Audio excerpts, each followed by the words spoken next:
Hello and welcome to the Met Office forecast for the next 10 days. The next 10 days, the broad trends in our weather are reasonably clear. It's likely to be colder than average and we're likely to have low pressure rather than the high pressure that we started this week with. Any more detail than that later next week and into the following weekend? Well, it's impossible to say at the moment, but those are the broad trends: cold and changeable. But actually a brief spell of milder weather is likely in the immediate future. You can see these milder colours rushing into northern Britain, winds strengthening as we start off Thursday, and as this weather front pushes towards western Scotland, it's going to turn wet, particularly wet over the hills of western Scotland, with rainfall amounts accumulating through Thursday and into the first part of Friday. 60 to 80 millimetres of rainfall in the wetter locations, more than 100 plus in any prone wet spots over the higher hills of western Scotland. Yellow warning in force because that kind of rainfall can cause localised flooding and travel disruption. There'll also be outbreaks of rain increasingly for parts of northern England, North Wales, Northern Ireland, especially again over western hills. Dribs and drabs of rain elsewhere, but a good rain shadow effect there for eastern Scotland. Largely dry and mostly dry in the south. After any early fog lifts, well, the breeze picks up through the day and it's going to be particularly windy for the north and the west of Scotland. Coastal gales, 65-mile-per-hour gusts. A big contrast compared to the weather of recent days and weeks in the northwest. The wind and rain sweeps south then, and it's a completely different picture for Friday morning in the south of Britain compared to recent mornings this week. Wind and rain rather than frost and fog. The most unsettled weather moves along though, and by the afternoon, blustery showers follow for most parts of the country, but particularly the north and the west. A gusty wind, hail and thunder, and perhaps even some sleet and snow over northern hills, because it is turning a bit colder behind that, and the isobars tighten with the winds strengthening through the day on Friday. But once this clears through, a brief bump in the isobars for Saturday, a brief weather window. If you've got any outdoor plans on the weekend, then Saturday morning looks promising for most parts of the country. It's not going to be particularly sunny. It will cloud over through the day, that cloud thickening by the afternoon to bring some outbreaks of rain back into western Scotland, western parts of England, Wales and Northern Ireland, again especially over the higher ground. But the wettest weather really doesn't arrive until later on. Feeling chilly in the north, but temperatures remaining around the double figures further south. This is Saturday evening into Saturday night, a spell of wind and rain crossing the country, and then we're back into those blustery showers, most frequent, most prolonged across northern and western Britain. And temperatures, well, double figures, yes, but it's going to feel colder in the wind, and we're in the single figures there in the north, with colder air arriving towards the end of Sunday.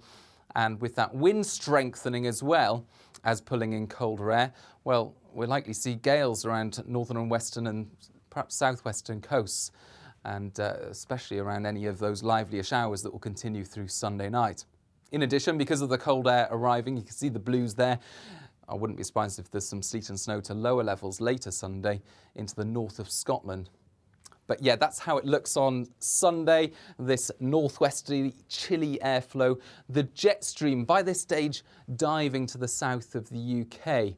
And Monday looks like another showery day generally, with cold air close to the north of Scotland, further sleet and snow showers perhaps, but turning a touch milder later Monday into the southwest. It's only temporary though, because if we look out to the west, you can see what's next in line as far as our weather's concerned. A brief milder spell Monday night into Tuesday before more blues arrive, another dip in the jet stream for the middle of next week. And if we turn on the isobars, you can see low pressure is responsible for all of this. The isobars tight there, and that suggests that what we'll see through Monday night and Tuesday is a spell of wind and rain crossing the country quite quickly before getting out of the way. And then this is Wednesday's weather, generally these blues, these tighter isobars and showers, blustery downpours back in for the middle of next week. Now, it's quite remarkable that we're talking about the middle of next week. We're talking about this area of low pressure. It doesn't even exist yet, but we're fairly confident that that's how it will behave through Monday, Tuesday and into Wednesday. Where it goes from there, well, that's where different computer models, simulations say different things. And we have to look at a broad range of simulations, because by the middle of next week, well, it's a long way away, and they all start to say slightly different things. Now, what the majority of simulations suggest is that that low will be crossing northern parts of Britain to bring, well, quite frequent showers into the north and the west during the middle of next week, with the jet stream to the south, colder than average air across the country. And some of those showers, well, they'll be turning wintry, and that means a mixture of rain, sleet and snow, especially over northern hills, perhaps at lower levels in the north, especially later next week as that low crosses the north of the country and we pull in a bit more of a northerly airflow. So that's the most likely. That's what the majority of computer model simulations are suggesting. But because these are showers, well, it's likely that they'll be very hit and miss, and it's southern parts of Britain that will mostly miss any showers that come through, be they rain, sleet, hail or snow. Now, a fewer number of computer simulations give this less likely scenario, that low pressure dipping to the south of the UK. That would bring more widespread wintry conditions perhaps. Still colder than average, still the jet stream to the south of the UK. So if you're looking at your weather app, if it goes out beyond 7 days, for example, it might be giving one of these computer simulations.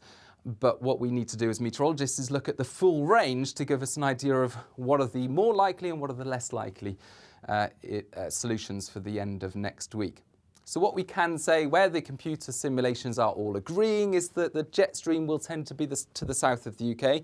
It will be colder than average across the country, and that brings with it frost and ice in places overnight. There'll also be showers, and these showers will be wintry in nature, a mixture of rain, sleet, hail and snow. What we can't do is give you details in terms of exactly what type of weather your particular town or city will get at the end of next week, because it's a long way off and it all depends on the behaviour of that one area of low pressure.